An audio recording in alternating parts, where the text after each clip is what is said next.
أشهد أن محمدا رسول الله. حي على الصلاة، حي على الصلاة،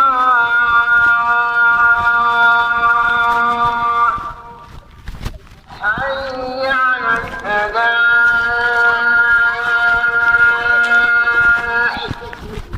حي على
الحمد لله الذي امر عباده المؤمنين بتذكر الايام المشهود في حياه الناس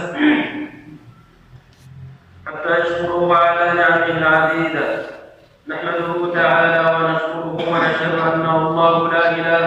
هو عالم الغيب والشهادة، هو الرحمن الرحيم. لك الحمد ربي حتى ترضى، ولك الحمد إذا رضيت، ولك الحمد بعد الرضا، ولك الحمد أنت رب السماوات والأرض وما فيهن، ولك الحمد أنت رب السماوات والأرض وما فيهن، لك الحمد أنت الحق ووعدك حق، والجنة حق، والنار حق، والميزان حق، ومحمد صلى الله عليه وسلم حق، والساعة آتية لا ريب فيها، وأن الله يبعث من في القبور. ونشهد أن سيدنا محمدا عبد الله ورسوله ومصطفاه من خلقه وخليله، المنصور بإيمانه وحسن توكله، صلى الله وسلم عليه وعلى آله الطيبين الأطهار وصحابته البررة الأخيار، وعلى التابعين لهم في كلمة التوحيد وتوحيد الكلمة إلى يوم الدين. أما بعد، إخوة الإيمان، يقول الله تعالى: وذكرهم بأيام الله إن في ذلك لآيات لكل صبار شكور. عباد الله، إن لكل أمة أياما خالدة منقوشة في ذاكرتها، وإن من أيام المملكة المغربية المجيدة وذكرياته الغالية السعيدة ذكرى دورة الملك والشعب، التي تعتبر حلقة من حلقات الجهاد الوطني الذي قاله جلالة المغفور له مولانا محمد الخامس طيب الله ثراه، وإلى جانبه آنذاك ولي عهده ووارث سره ورفيقه في الكفاح جلالة المغفور له مولانا الحسن الثاني أكرم الله مثواه، وذلك لما قام المغاربة بمقتضى ما يوليه عليهم إيمانهم من واجب الوفاء للبيعة التي تطوق أعناقهم، فتاروا ثورتهم ضد المحتل يوم 20 أغسطس سنة 53 و900 وألف، مضحين في سبيل العرش والوطن بالغالي والنفيس، فعجل نضالهم هذا بعودة السلطان الشرعي إلى عرشه، حاملا مشعل الحرية والاستقلال، تاليا قول الله تعالى: الحمد لله الذي أذهب عنا الحزن إن ربنا لغفور شكور. ونستفيد في إطار خطة تسديد التبليغ وما تقتضيه من رفض الإيمان بالعمل الصالح أمور يحسن التذكير بها. أولا، أن الله تعالى ناصر المؤمنين كما قال سبحانه: وكان حقا علينا نصر المؤمنين، فربط الحق سبحانه وتعالى بين الإيمان والنصر في مواطن عدة من القرآن الكريم، يؤكد لنا سبحانه أن الإيمان الصادق سبب عظيم من أسباب النصر الرباني. ثانيا، أنه لا بد من الأخذ بالأسباب المشروعة في شأننا كله، كما قال سبحانه: وقل اعملوا فسيرى الله عملكم ورسوله والمؤمنون. ثالثا، لزوم واجب توحيد الكلمة ووحدة الصف، فهي حق للسلطان والمجتمع، إذ الوحدة في الرأي والمواقف سر القوة والمنعة، وإنما يأتي الفشل من التنازع واتباع الأهواء. قال عز من قائل: ولا تنازعوا فتفشلوا وتذهب ريحكم. رابعا، وجوب القيام بالعمل المناسب بالشكل المناسب تحت راية الإمام الشرعي وبأمر منه، وليس تحت أي مسمى من المسميات. فالدارس للسنة والسيرة النبوية يدرك أن رسول الله صلى الله عليه وسلم كان شديد الحرص على أن لا يقوم أي شخص بأي تصرف من غير إذن منه صلى الله عليه وسلم، إذ أن أمر الأمة يقع للسياسة الشرعية المقتضية لجلب المصالح ودفع المضار، وذلك ليس للأفراد والجماعة، وإنما لأمير المؤمنين وخاصته من أهل الحل والعقد المكلفين بالمسؤوليات في عصرنا هذا. وقد اكتملت هذه الأسباب كلها في الشعب المغربي الوفي ببيعته يوم خاض ثورته ضد المستعمر تحت قيادة إمامه وسلطانه مولانا محمد الخامس طيب الله ثراه، إيمان راسخ بأن الله ناصر كل من ينصره، وأن وحدة الكلمة والصف المخصوص من أهم أسباب النجاح والفلاح. فكانت النتيجة هي عودة السلطان الشرعي للبلاد وتحرير الوطن وإعزاز المواطنين. نفعني الله وإياكم بقرآنه المبين وبحديث سيد الأولين والآخرين، وأجارني وإياكم من عذابه المهين، وغفر لي ولكم ولسائر المسلمين. آخر دعوانا أن الحمد لله رب العالمين.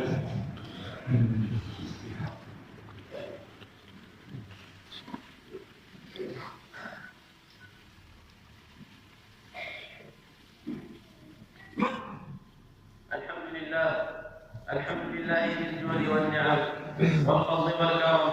والصلاة والسلام على النعمة المهداة سيدنا محمد وعلى آله وصحبه وسلم تسليما إلى يوم الدين. عباد الله، الذكرى الثانية من ذكرياتنا الغالية التي نذكرها في خطبة هذه الجمعة هي ذكرى عيد الشباب، يشارك فيها المغاربة قاطبة الأسرة الملكية الشريفة، ويجددون فرحتهم وابتهاجهم بميلاد مولانا أمير المؤمنين حفظه الله. ونجمل الكلام بهذه المناسبة في نقطتين كبيرتين. النقطة الأولى، فنحن مدعوون جميعا للتأمل في العهد المحمدي الزاهر المعطاء الذي شهد من إنجازات كبرى ومشاريع عظيمة في ظرف قياسي ووجيز طوي فيها الزمان الطيار، وما ذلك إلا بفضل الهمة العالية والإرادة الصادقة التي يتمتع بها مولانا أمير المؤمنين في إسداء الخير لشعبه ووطنه، سائرا على خطى جده وأبيه، مكملا ما بدأه من بناء مغرب جديد وحديث، مع الحفاظ على ثوابته وأسسه الضاربة بجذورها في أعماق التاريخ. ولسان حاله يقول: نبني كما كانت أوائلنا تبني ونفعل مثل ما فعلوا. وبذلك بوأ وطنه وشعبه مكانة عالية بين الأوطان والشعوب يطبقنا عليها النبهاء من العالمين. النقطة الثانية، فإن هذه الذكرى تذكر بقيمة الشباب في حياة الفرد والأمة، فما قامت الحضارات والدول إلا على أكتاف الشباب وجهودهم وتفانيهم في خدمة أوطانهم وأممهم. ولنا في رسول الله صلى الله عليه وسلم وكل من كان يلتف حوله من شباب الصحابة رضوان الله عليهم أجمعين الذين نصروا دعوته خير مثال، مصداقا لقول الله تعالى: هو الذي أيدك بنصره وبالمؤمنين وألف بين قلوبهم. وذلك لأن فترة الشباب فترة إقبال وطموح نحو المستقبل، وفترة قوة ونمو مضطرد. ولذا قال النبي صلى الله عليه وسلم: اغتنم 5 قبل 5، شبابك قبل عمرك، وصحتك قبل سقمك، وغناك قبل فقرك، وفراغك قبل شغلك، وحياتك قبل موتك.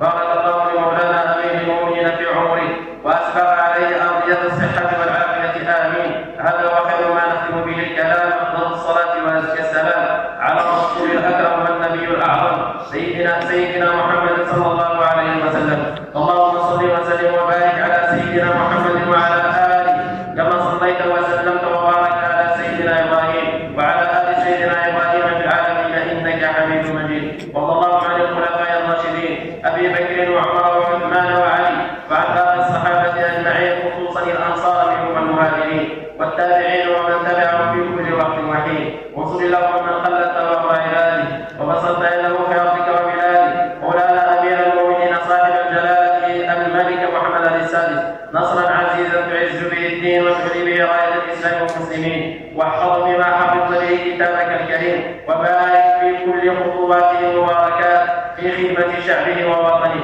وحقق له كل ما يسعى إليه من رفع وازدهار لأمته، واقض على جلالته بولي عهده المحبوب صاحب السمو الملكي الأمير الجليل مولاي الحسن، وشد أصل جلالته بشقيقه السعيد صاحب السمو مولاي الرشيد، وبباقي أفراد الأسرة الملكية الشريفة، إنك سميع مجيب. وارحم اللهم الملكين المجاهدين بطل التحرير ومبدع المسيرة الخضراء مولانا محمد الخامس ومولانا الحسن الثاني، اللهم اجزهما عنا خير ما جزيت محسنا عن إحسانه. وارحم اللهم شهداء الأبرار الذين استخلصوا أنفسهم وأموالهم وكل ما يملكون في ذات العرش والوطن، ووفقنا لحفظ ما خلقوه وصون ما أنجزوه قياما بالواجب وأداء بالأمانة. اللهم ارحمنا وارحم والدينا وارحم موتانا وارحم من علمنا، وارحم بفضلك جميع المسلمين والمسلمات المؤمنين والمؤمنات الأحياء منهم والأموات، إنك سميع قريب مجيب الدعوات. اللهم لا تدع لنا في مقامنا هذا ذنبا إلا غفرته، ولا هما إلا فرجته، ولا دينا إلا قضيته، ولا مريضا إلا شفيته،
الحمد لله رب العالمين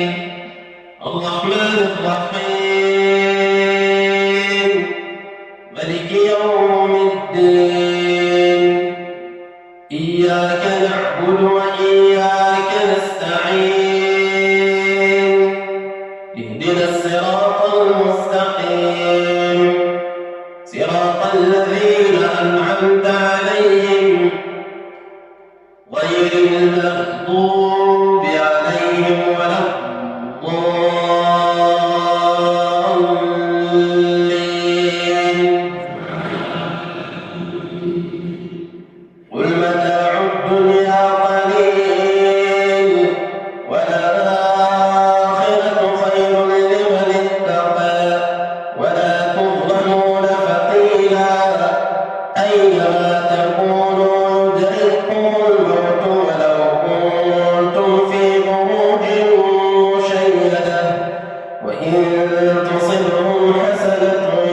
يقولوا هذه من عند الله وإن تصبهم سيئة يقولوا هذه من عندك قل كل من عند الله فما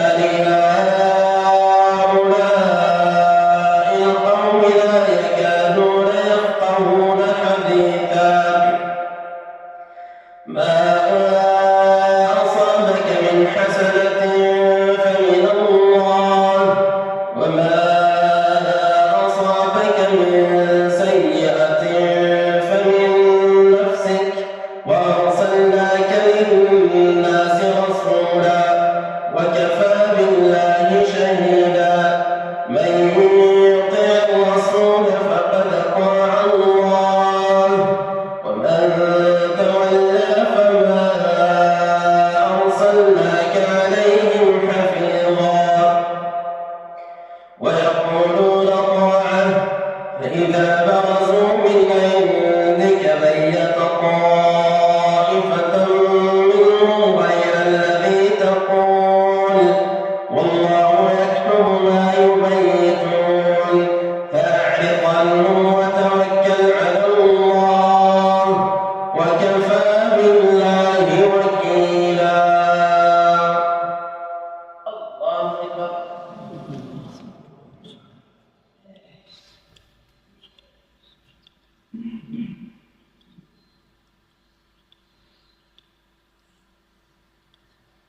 سمع الله لمن حمده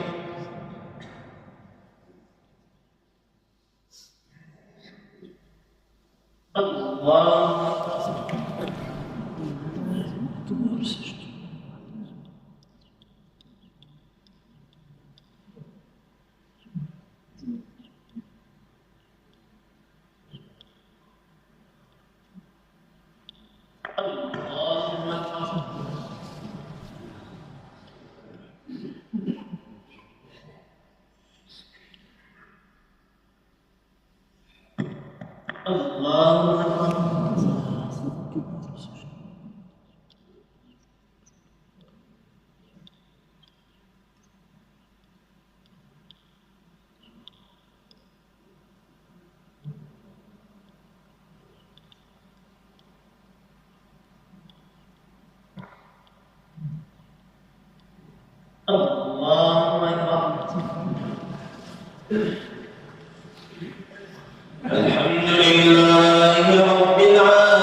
الرحمن الرحيم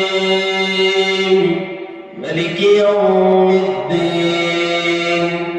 إياك نعبد وإياك نستعين اهدنا الصراط المستقيم صراط الذين أنعمت عليهم غير المغضوب عليهم ولا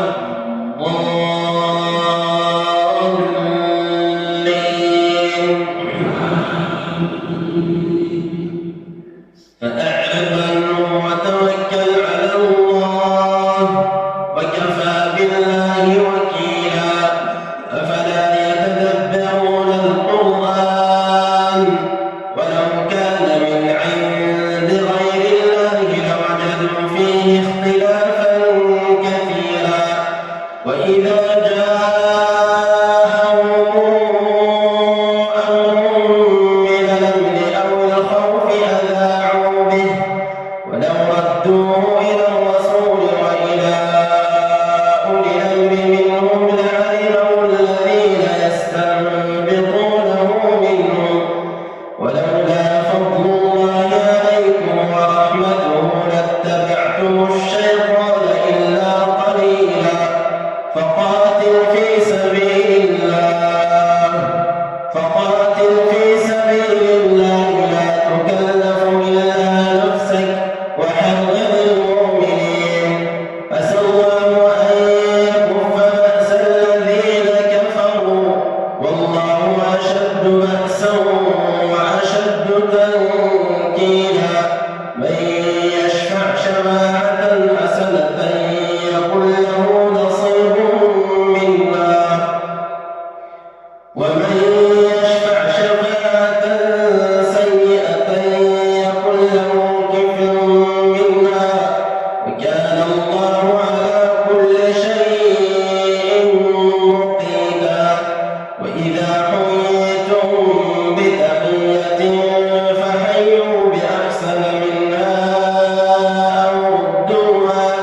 إن الله كان على كل شيء حسيبا الله أكبر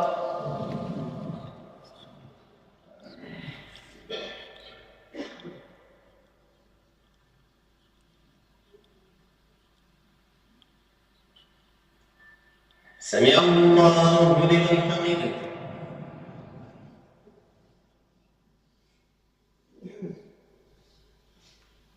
الله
السلام عليكم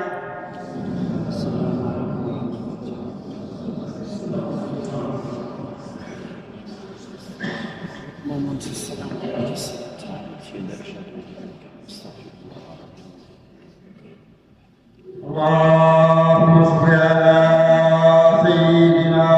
محمد عبدك ورسولك النبي وعلى آله وصحبه وسلم تسليما سبحان ربك رب العزة عما